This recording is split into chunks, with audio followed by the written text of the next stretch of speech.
This is the Real Change Wilmington Podcast, Episode 13, Republican Primary Municipal Court Judge Candidates 2023, with our guests today, David Henry and Brett Ruddick. What makes a good judge? Mike made a good judge. And most people will say this, and it's absolutely true. I mean, fairness, a blindness to their demographic, the demographics or anything like that. I think that's obvious. I think all three of the candidates acknowledge that, know that, live that. Else they wouldn't be where they are now. But what else makes a good judge is understanding the community. What is going on, everybody? This is your host of the Real Change Wilmington Podcast, Dustin Pierce. And I'm the co-host, Emily Spencer. She gave me the biggest bug eyes when I said that intro. It's because you're just so hype all the time. I mean, someone's got to be. Someone's got to be. Emily, how are you doing? Well, I got a dog. We adopted a 1-year-old golden retriever from my sister-in-law who couldn't keep her anymore. She is called Baylor. We're working on training, but that dog's dumb as a rock. And you spray painted the dog? I didn't spray paint the dog. So all of our guests, they got to see my blue hands from where we dye her tail blue as an anti-theft measure because I'm afraid that someone's going to steal her. Yeah, so you got her a collar with her name on it. You got her a chip too, right? It's called a bite tag, so it's just another tag. We haven't microchipped her yet. And then you locked her in the house too, so no one can ever steal her. All the way to the Tower Garden by a dragon. Nice. That's pretty cool. What's been going on with you? Well, recently my brother, who is a bit younger than I, he just got accepted to, I think AEP, their lineman program. So he was in school to be a lineman, and I guess the situation there is you go to school, you try to get on in a company, and then when you do, you just kind of quit school, and then they train you the rest of the way. But he was telling me about that a few weeks ago, and he called me the other day and told me, and as he was telling me, I was tearing up because I remember when he was just a little boy playing with them and stuff and taking him to Sunday school, and just pretty cool that he is growing up now, becoming a man, having a real job, and I'm excited for him. So that's what's new in my life. So we have a fun podcast today for people. We are interviewing the municipal court judge candidates, and we got to talk to all the candidates, and it was a lot of fun, but we unfortunately don't have Judy Gano on the podcast. So, and it's nothing against Judy. It's not like we have a media release that we like everybody to sign when they come on here just for legal purposes, and Judy made the choice to not sign that, and that's fine. But if you want more information about her, you can reach out to her directly.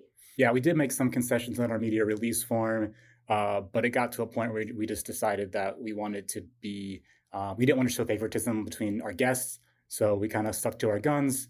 Judy declined to sign, so we unfortunately cannot communicate her platform to our guests, but like Emily said, if you want more information, reach out to her directly. Show format today is going to be, we're going to ask each candidate the same, I think it's 4 questions. Is that right? Yeah, I think so.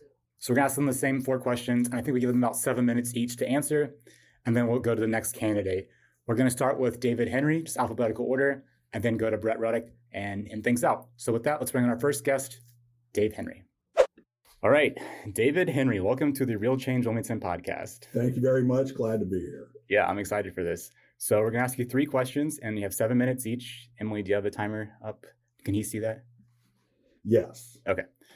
All right, so the first question is just to tell people about your family background and life in Wilmington. So it's not really about your career per se yet, but just who you are as a person. And again, family background and life in Wilmington. All right. Well, my name's David Henry. I live in the city of Wilmington. I live with my campaign manager / wife, Maggie Briggs Henry. We have 3 kids together. We have Brady, who is a senior at Tiffin. Senior, thank goodness, and he is majoring in cybersecurity. He played football here in Wilmington. He was a kicker, went up to Tiffin to kick for the Dragons, but he's hopefully going to graduate soon. Parker, he is our middle child, and Parker graduated from Wilmington High School last year. He was also a kicker, so that made some really good times at home. Between the boys of which one's better. And but anyway, he kicked for Wilmington High School's football team. He was playing football now up at Notre Dame College. in South Euclid, Ohio. It's a Division II school, and he's also majoring in cybersecurity. So something that we did, I don't know, but both of the boys are interested in that. Then I have Reagan. We have Reagan, and Reagan is a sophomore in Wilmington High School, and she plays tennis. And I tell everybody this, and it's not, I mean, usually people say their girls are 16, but actually they're 33 or something like that. She's probably the smartest one in the family. Okay. And so that's interesting. I stopped helping her with homework when she was like in 6th grade. I couldn't get it. But so we've been married for we've been married for 24 years. And Maggie is the coordinator for Family and Children First here in Clinton County. And, I've been with the city now for 3 years. And, when the kids were growing up, I coached basketball, baseball, soccer. We had a great time, except for when the kids got a little bit older. And then, of course, they were on traveling teams. And, well, a 3-year split meant you weren't playing in the same part of the state. So we had to split time of who was going to take who to what game, and then the other one would take the other one to their game. So that was fun. But I'm a member of the First Christian Church here in Wilmington, where I've been a deacon, an elder, and a moderator. I just love Clinton County. I mean, Clinton County has so many great people here. During this campaign, I've been going out and I've been meeting people I've never met before, and still they're just as great as the people I've known forever. So it's a good time. So we have some more time left. Tell us about maybe early childhood, or what led you to become a lawyer, I guess is what your background is? Yes. And now you're a prosecutor. So yes. What led you to that career path? Well, I tell you, my mother was a legal secretary for Jones and Hubble in Wilmington, and she worked with Fred Hubble and Barney Young and Warren Young, and they, I would always go there after football practice, after high school, and things like that.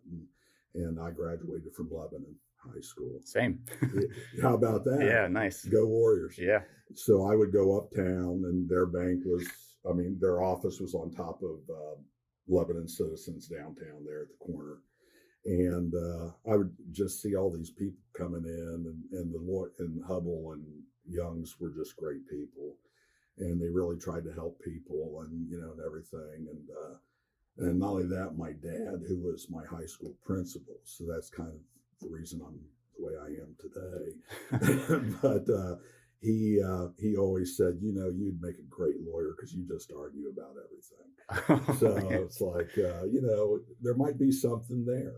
And after I graduated from high school, I was way too small to play football I went to Bowling Green State University, graduated there with a co-degree of public relations and communications. Went out and I sold for 3 or 4 years. I sold packaging. Back in the day, I could tell people this and they would understand. I kind of took the hint from the movie The Graduate, and I got into plastics. So, but I sold. My largest customer was Consolidated Biscuit that makes Oreo cookie up in Macomb, Ohio, and no, it was just great. And finally, I decided, you know what? I don't want to have to drive all over the place. And the law has always kind of fascinated me, in history and things. So I took the LSAT, did pretty well, and then I put in my applications to different law schools and decided to go to Ohio Northern. So I went there and got my JD, passed the bar 4 months later, and there I am, a practicing lawyer. How old were you when you got your law degree? 29. Okay. Wow. Yeah. That's quite the transition, or career transition. Yeah, it was. But, I always kind of liked the idea of becoming an attorney. but there was no way I was ready for it. And I think I'm just very thankful that I decided to go out into the real world, as it were, for a while, just to kind of mature myself and take care of it. Yeah. Cool. Well, thanks for that background. Uh-huh. All right. The next question is going to be, tell us what your relationship was like with Judge Mike Daugherty, and what do you think makes a good judge? Okay. I met Mike Daugherty. Wow, it's been over 20 years. I was an assistant prosecutor in Bill Peele's office here in Clinton County, and we were doing felony work. And when I met Mike, I think he hadn't been here, at least being the defense attorney, for very long. But we had a case together, and you know, I really like this guy. He was funny, he was smart, and as time went on, from there, I found that he was a man of his word, which is really, you know, they always say that the only thing the prosecutor really has is his word. And Mike had that. And we started, you know, we saw each other outside of work and, you know, things of that nature. And he was just a great guy. He was very kind and smart, and he kind of had well, he was funny. I mean, he was really funny. And so anyway, so we did the coyote and the sheepdog thing there, and Bill retired. And when Bill retired, I left, and I would see Mike every once in a while. And when you knew Mike, you could never start a conversation without him coming up to give you a hug. And there was never ever a short conversation with Mike. You know, he was just a very kind, smart, funny guy. And everybody who met him loved him. I mean, there was nothing not to like. And it's funny, you know, forward 8 years, I went up to Columbus, and I was a senior assistant attorney general. And I was with Mike Dewine's office for all 8 years. And I would see Mike every once in a while and, you know, go through the same thing, the hug, and then talk forever. And I'd get home, and my wife would say, where have you been? So I ran into Mike Daugherty. And anyway, I went up there, I saw him on and off. Of course, Mr. Dewine becomes governor. Mr. Yost wanted his people into the positions, the position that I had there when I left the Attorney General's office was Deputy Director of Professional Standards for the Ohio Peace Officer Training Academy, which meant that I kept 35,000 cops licensed and on the road to protect their communities. Anyway, I got a job. I followed the governor to Columbus, where I was a senior counsel for the the State Medical Board of Ohio. Mm-hmm. And I investigated allegations against doctors, which was interesting. So anyway, one morning, I always stopped at this speedway in Wilmington before I would drive to Columbus. And it was usually about 6 o'clock, and I walk into my speedway, and lo and behold, there's Mike Daugherty. And so we go through this thing again, you know, we hug in the middle of Speedway, and then of course we start talking, and I was late that day to work, but anyway, we were talking for about 20, 30 minutes, and he looks at me and he says, so what are you doing now? Where are you going now? And I said, oh, I'm getting ready to drive to Broad Street. And, you know, he was the judge now, and he got this kind of this smile that he would always get. And he said, you know, I'd really love you to come back and be in my court. We would have so much fun. And I started laughing, and I said, yeah, we would have a good time. And he said, there might be an opening. And I said, well, Mike, I tell you what, you get me close to what I'm making now, I'll quit tomorrow. And 2 months later, I was back in Wilmington. So the thing is, and I always tell everybody, I traded in an hour and 20-minute drive one way to get to work for a 5-minute drive to get to work. So, and we did. We had the best time. And, I learned a lot from Mike. Mike was very kind. He's very respectful to everybody. And I think that those two things are, a judge's job is hard because you have to weigh all these different forces, of what's going on. This person might have a drug dependency. This person might have this, but the overall concern that a judge has to have is how do we protect the public?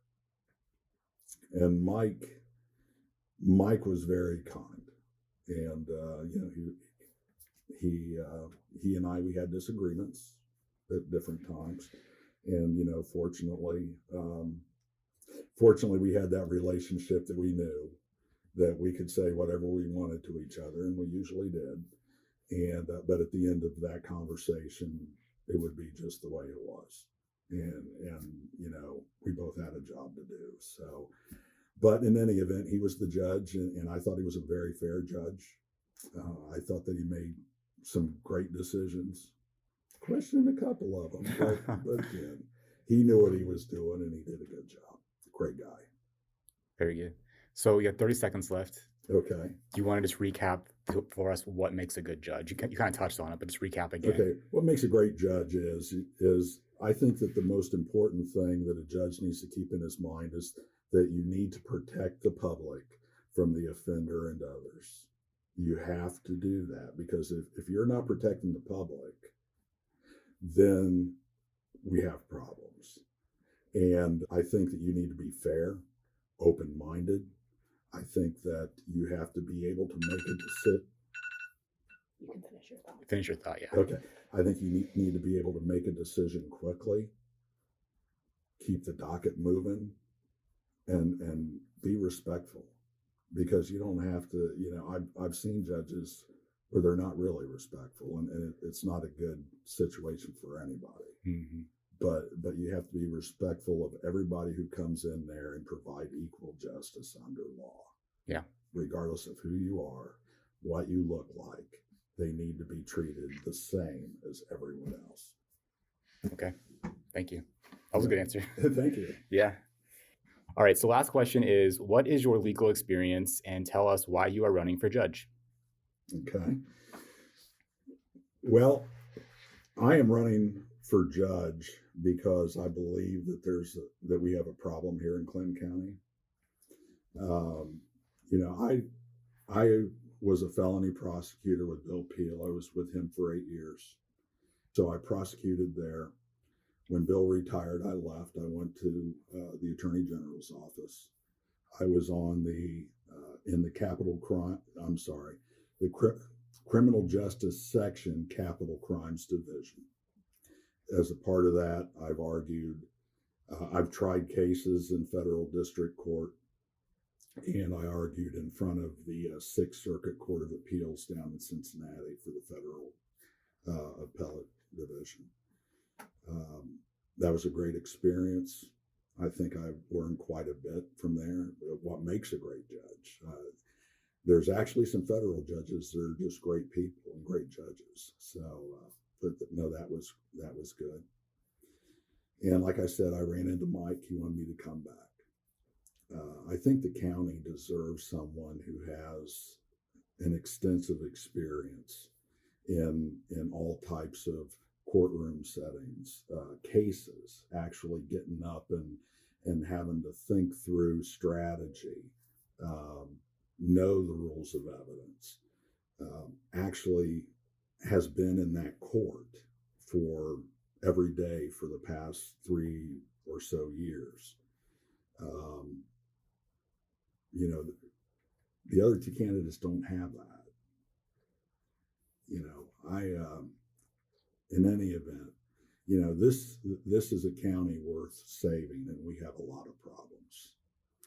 Am I going to say that whatever comes out of municipal court is going to solve it all? No. But it can help.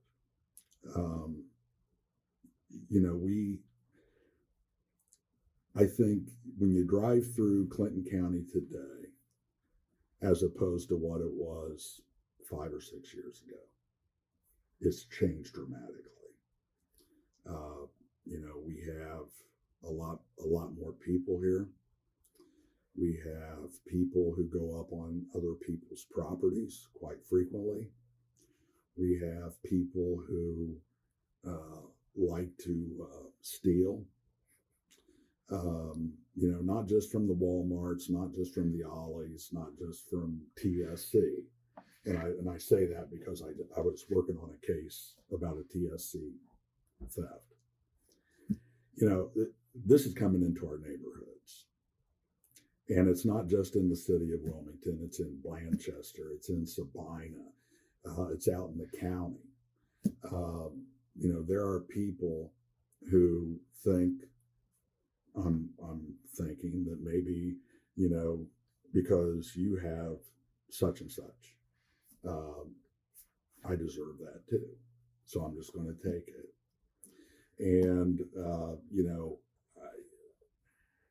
going through this COVID thing, and every day when I come home, we have Amazon packages that had been delivered. Well, the porch pirates, as we call it now, and everybody, and see, this is what I don't understand. People steal from Walmart. There are over 600 cameras in Walmart. They're watching. I mean, that trial is a no-brainer. Everybody in the county has a ring or a blink or whatever, and they see these people walk up onto their porch, take a package, and leave.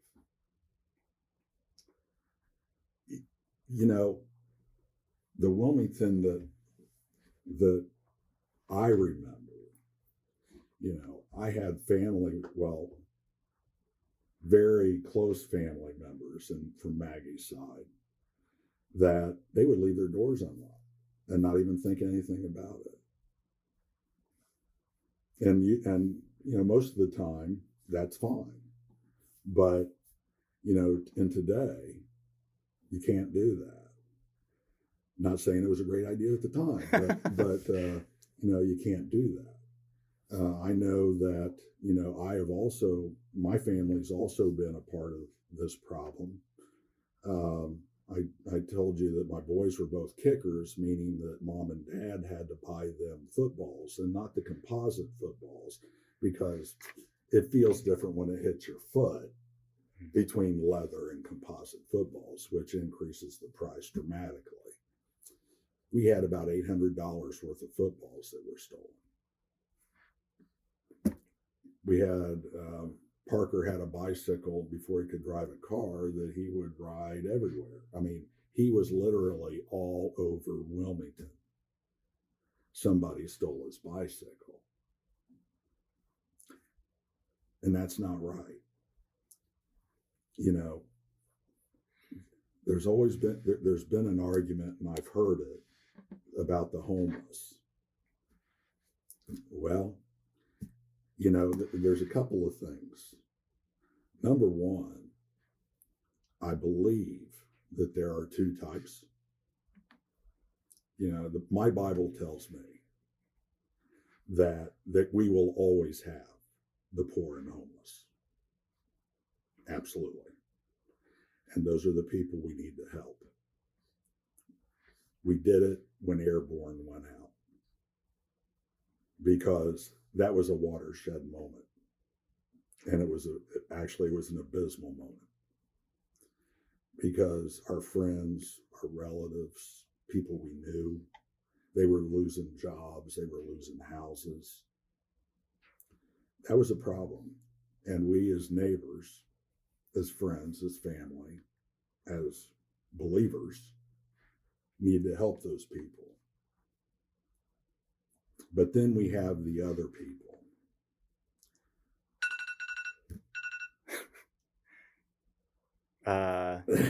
Can you wrap it up in 30 seconds? Sure. All right. But then we have the other people that we have to look at. I can be fair.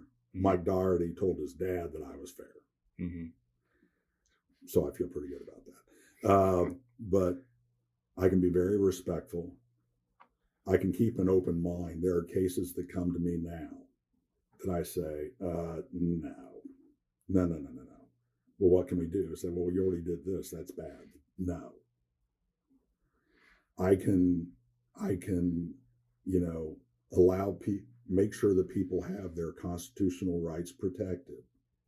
I can make certain that the state of Ohio, whoever it might be, can meet their burden of proof beyond a reasonable doubt that this person is the one who did what they're accused of and he's guilty.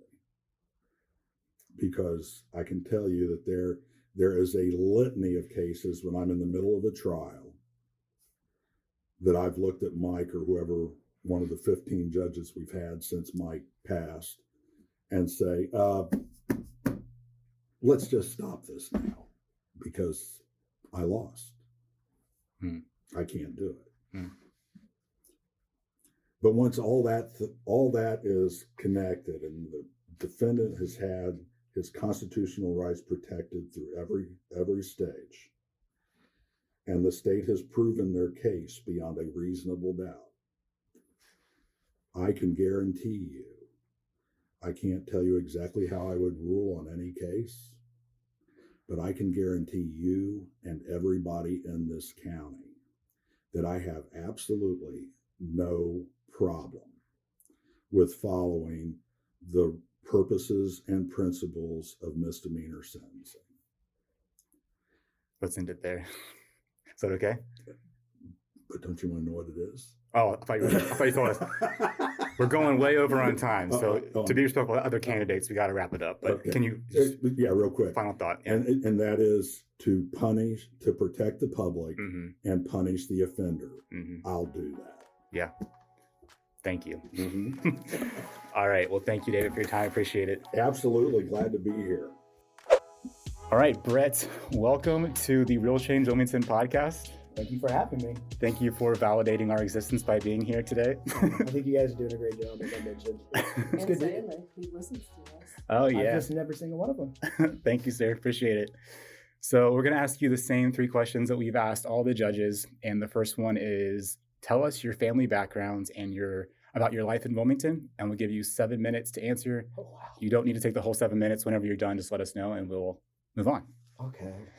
In a world. I'm a lifelong Clinton Countyan, both primarily in Wilmington. I grew up right by the library over Smith Hill with the sledding. Went to Wilmington my entire life, both my sisters, my parents, my grandparents, my great-grandparents. What year did you graduate? I graduated high school from Clinton Massey in 1999. I initially went to Wilmington until my sophomore year. And then something happened, this whole thing, and we ended up moving to Massey, and I played basketball and golf there. And it gave me a broader understanding of Clinton County. Now, it's not the same Clinton County it was back in '99, and I think social media has really changed that. Back then, you didn't really know the people from the other high schools. You really didn't. And now, like, my daughter is like friends with Blanchesterans and Clinton Masseyans. It's just a different world because social media wasn't even existed back then. Cell phones were brand new. Makes me sound old. So after Clinton Massey, which I'm a Falcon, even though my whole family are Hurricanes, and my kids are Hurricanes. So I guess I wear both my varsity jackets sometimes. Both letters M or just W. one underneath each other. So when they play each other in basketball, when the Falcons would score, I'd put that one on top. And when Wilmington would score, I'd put that one on top. You should just take them down to the cotton junkie and have them cut it down the back, one for each side. Carol, absolutely. That's not a bad idea. But so I guess I'm showing my age. So after Massey, I went to Miami, Ohio University. I liked it a lot.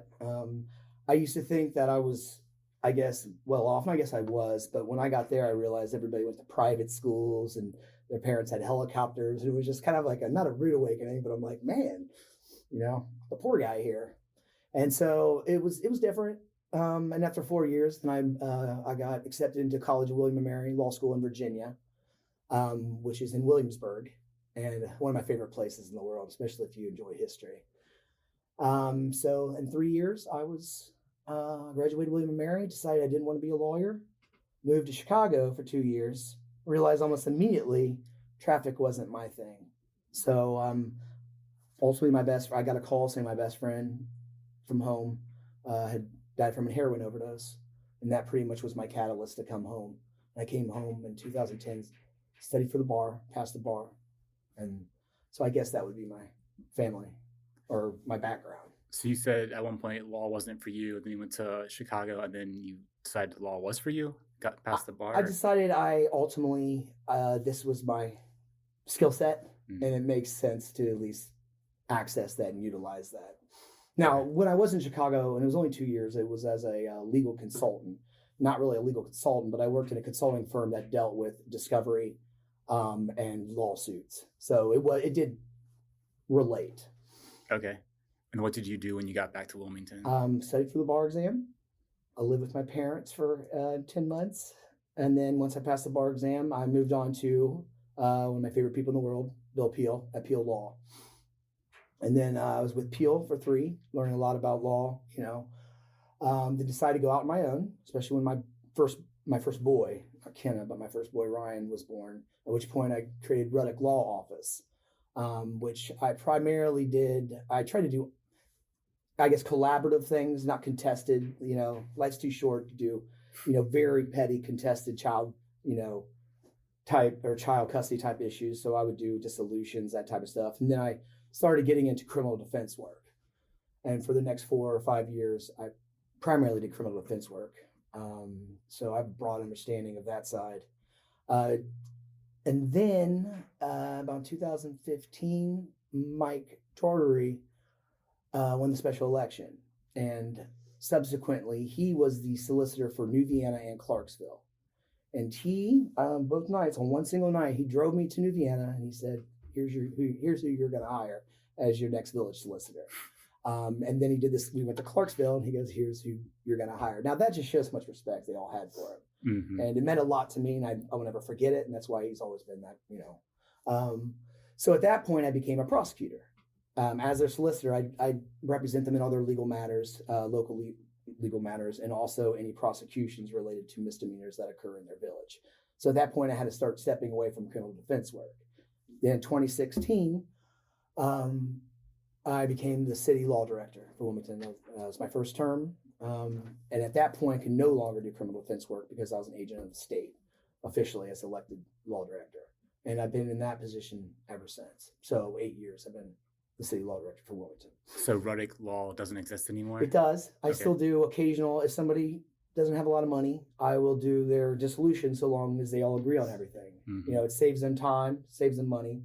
And because I don't really have overhead, I had an office, but once I became law director, I no longer needed it. So I feel at this point, I generally just help people that maybe don't have enough for an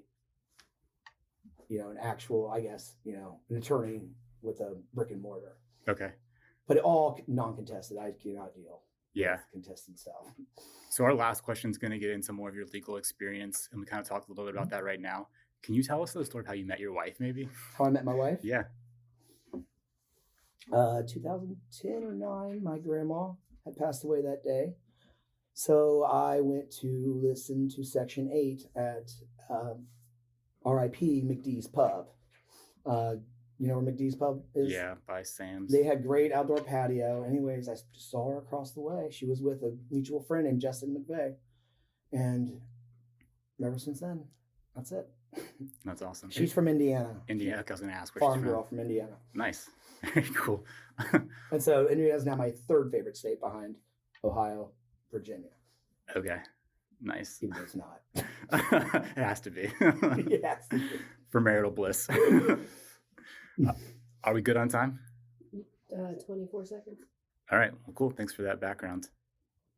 All right. So our next question is, what was your relationship like with Mike Daugherty, and what do you think makes a good judge? Interesting. And it's interesting how you phrase those two almost interchangeable, because I do believe he did make a good judge. But I think I mentioned on it before, my relationship with Mike has been extensive and always has been. He effectively got me to my most important soliciting jobs in those villages. And it meant the world to me. It meant the world to my family. Additionally, I've had a very good relationship with his entire family as I do their senior pictures, because I was always trying to, I guess, make up to an extent for all he's done for me. So I would do his kids' senior pictures. Plus, they're very photogenic, so didn't take much of my part. Because I used to dabble in amateur photography. Okay. A couple of times I even tried to do weddings, but then after those weddings, I'm like, never again. That is some serious stress. And it grew from there. He was always, frankly, and I still have all the texts, just like he would be my, I guess, listening post.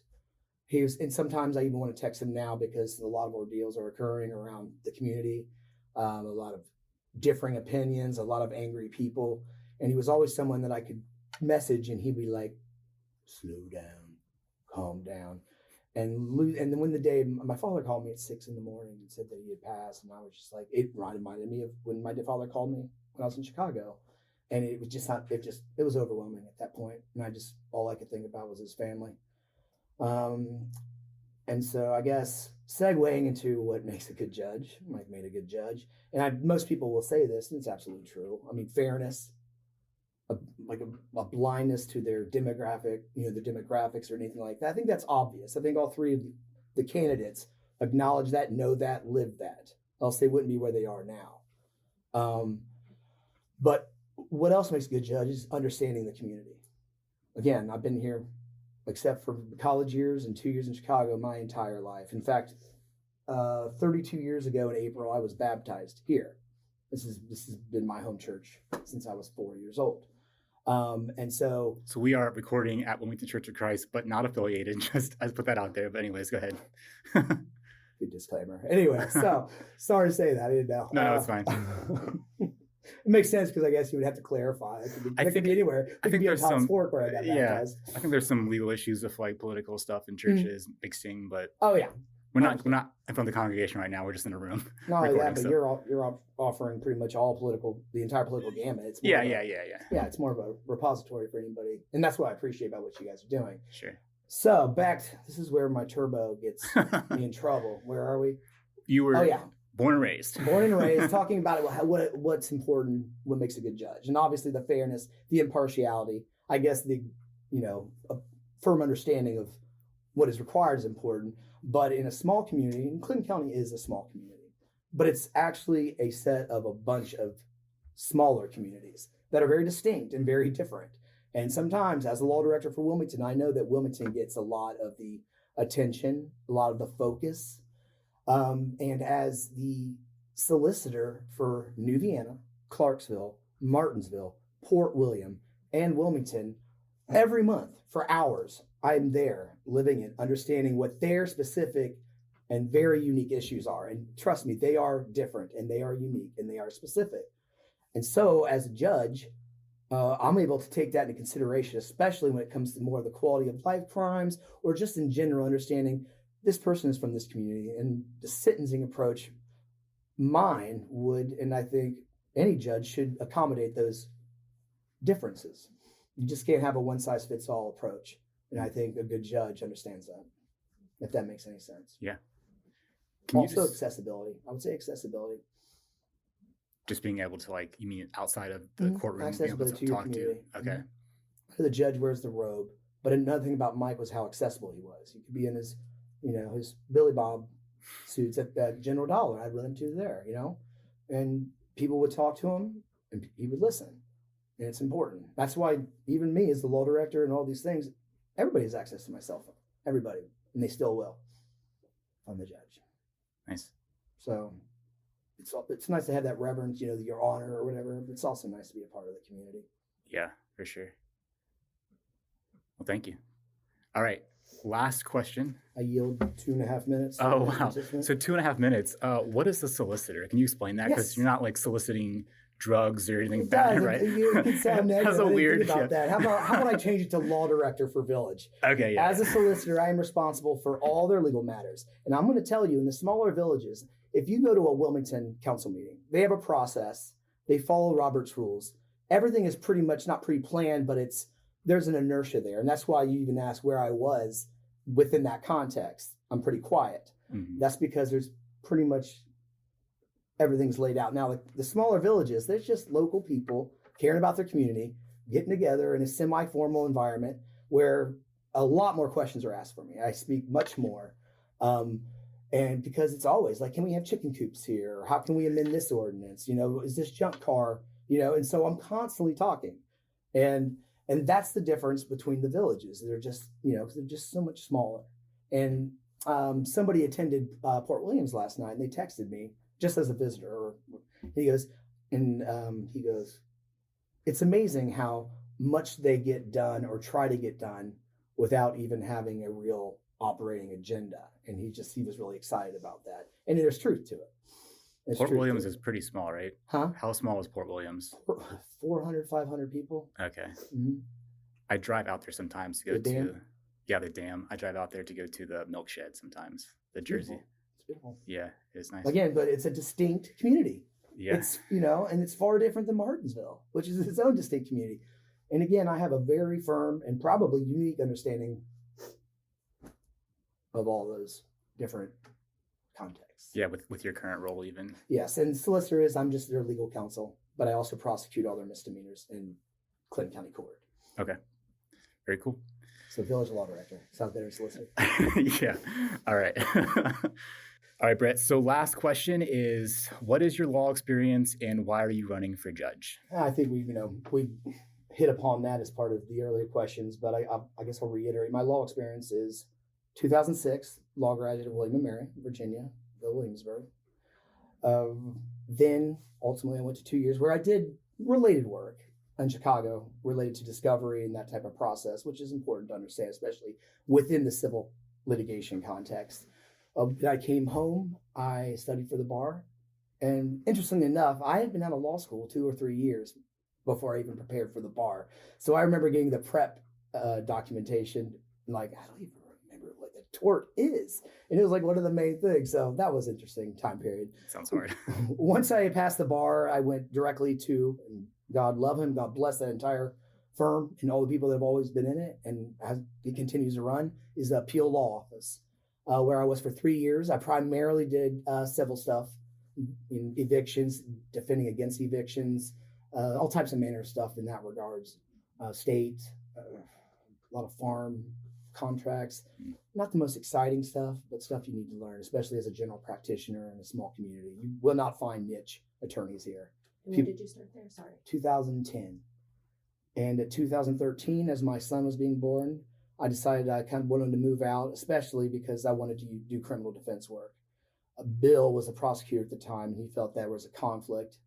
Bill Peele was a prosecutor at the time and felt there would be a conflict doing criminal defense work while working there. So when I owned my own Rudduck Law Office, I had a nice little place there on Locust Street and Locust and South, catty corner to the city building, not catty corner to Rose and Dewine, actually.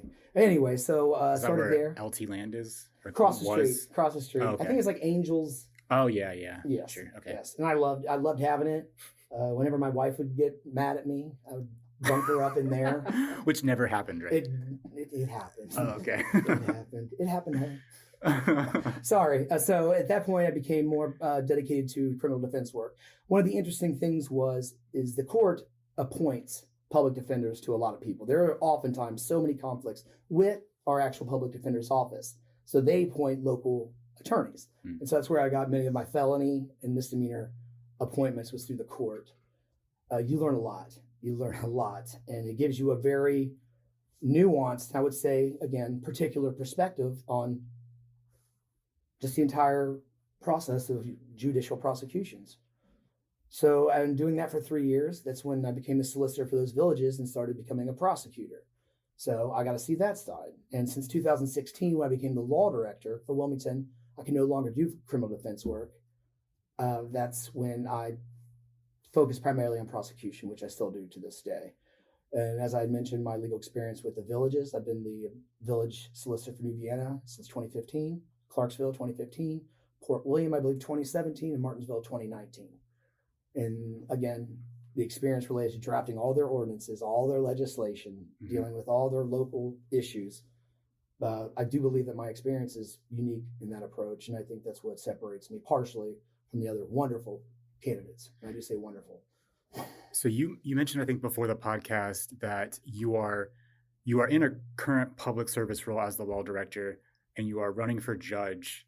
The law position is opened, so you're kind of all into this campaign. All in. Judge. It was a huge gamble. And yeah, it was it's a huge gamble. Now, initially, so why are you doing this? Very interesting. Yeah. Initially, after Mike's death, there were applications to put in your name for the governor's appointmentship.